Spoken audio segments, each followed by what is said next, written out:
Hello again. Today we're going to have a look at the Yongnuo YN300 MKIII. This is the Pro Video Light by Yongnuo. Right, so have a look on the box. You'll see that it's got an app that can go with iOS or Android and a small remote control. And other than that, pretty much everything else is in Chinese. So I don't speak Chinese. If you do, then you can let me know. And it looks like it's got 1 to 8 channels on it. Right, so let's open it up, see what we've got. So first off, we've got a leather cleaning cloth. Must be a free gift from my company that I bought it from. Right, so we've got a warranty card and instruction manual. Instruction manuals in Chinese and in English. Good. Okay, so nice detailed English instruction manual, or Chinese. And it looks like it gives all of the information that's needed. Right, so this is the LED light, and underneath here, the accessories are a remote control. Okay, so it's got all the channels on there. Let's see, we've got a little stand. It's like a stand that comes with a flash. We've got a handheld handle with a mount on the bottom. Looks like it's for a light stand, and nice quality. Right, this is a cold shoe mount, and we've got 2 displacers and a quality pass. Right, so that's all for what's in the box. Okay, so we've got a couple of light diffractors there. Put the rest out of the way for now, and we'll have a look at the main body itself. Right, okay, so it's got the barn doors that open up. They feel nice and solid. There's no protections on the LEDs. They're all right there in your face, so you've got nothing covering them up, no glass or anything. So that's probably why they sent me that cleaning cloth. Measurements are 16 centimeters wide by about 13 centimeters deep, and front to back measurement of around just over 4 centimeters. So it's a nice small compact unit. Also, a thing that I like about this is that it takes the Sony batteries. So you can put the NP series, and I'm using the Sony NP5N70. You should be looking at a close-up image of the back, and I'll go through from left to right. So you've got the power dial, and you can turn that to adjust the brightness. In the middle you've got the readout, which is an LED readout. Beside that you've got the battery power, the battery that's left, your channel button, so you can go from 1 channel to channel 8, fine coarse, and a 3200 Kelvin to 5500 Kelvin button to change the lights from white 150 to 300. And above that you can see you've got the Sony battery pack goes in there, and it slots in with the 2 pins and then clips into place. And it's got a little locking button, and top right you can see the power adapter. Right, so going back onto the video image again. Right, so all of the things are laid out there. This is the battery that I've got, the NP-F970.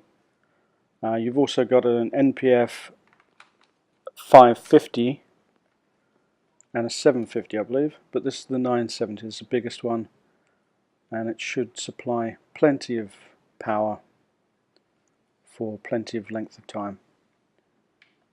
And after I've used this, before I post the video, I'll give you an idea of how much the battery lasts on this particular unit. As you can see already, the light's nice and bright, I'm not going to shine it directly into, alright I am. You can see there the camera adjusting to the light. I didn't turn it up very far. Right, so on the back you've got the LED readout, and you've got the Kelvin brightness, 32, and then you can turn it up. So you can't really see on camera, but that should be half the LEDs lit. And then if I press it again, put it on to coarse, you've got coarse and fine adjustment on there as well. The battery is full. Okay, so all of the LEDs should be on this time. And with the fine adjustment, you can see it goes up in increments of 1. If you switch it over to coarse, it goes up in increments of 10. So you can get to 100% faster, basically. Or you can have that minute adjustment to get the light just the way you want it. It's a good feature. Right, okay.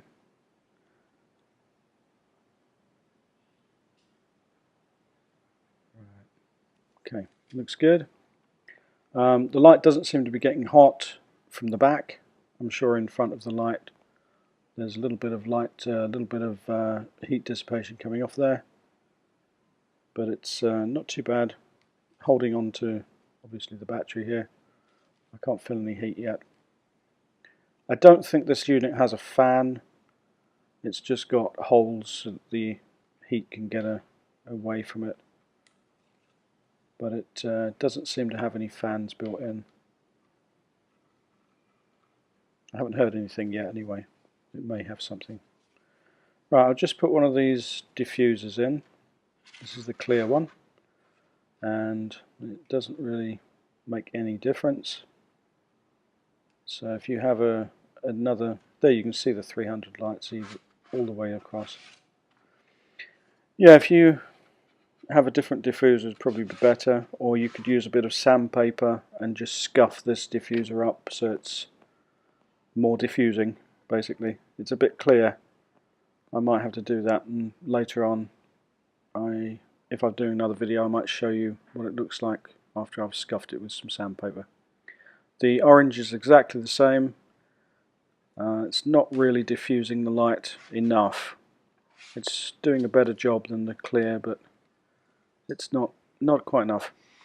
Right, here you've got a GoPro type mount, so you can mount it onto things that are mounts on, or you can put it straight down onto the table with the little stand, or of course you can use the handle. So it's looking good so far. I'll do some test video next week hopefully, and I'll show you what the light works like. Right, I'm just going to update here with the app. I've downloaded the app from the App Store, and as you can see it's working with iOS, and it works perfectly well. You can adjust the increments here, you can change the channel so you can use more than one light. If you have up to 8 of these lights, you can use all of them with the app. You've got the high and low there, and as you can see it even works with the increments, so you can change it with increments of 1, or you can put it on coarse and change it in increments of 10. And let me see if I bring that down again. If I do both at once, see if we can. No, let's do the orange ones. I don't know if you can use both at the same time. I suppose you would be able to. Okay, so we'll come down again. And yes, as you can see, it's flicking backwards and forwards on the back there with the blue light. So it's going from 32 to 5500 Kelvin. So it's probably better to put it up each side rather than trying to do both at the same time. Right, I'm very impressed. It's a bit like holding a portable sun in your hand. It's a nice bright light. I was going to get the 600 bulb, but I decided on this one because this one was under half price. So I decided to get this one. You can pick them up for about $60. Thanks for watching. See you next time.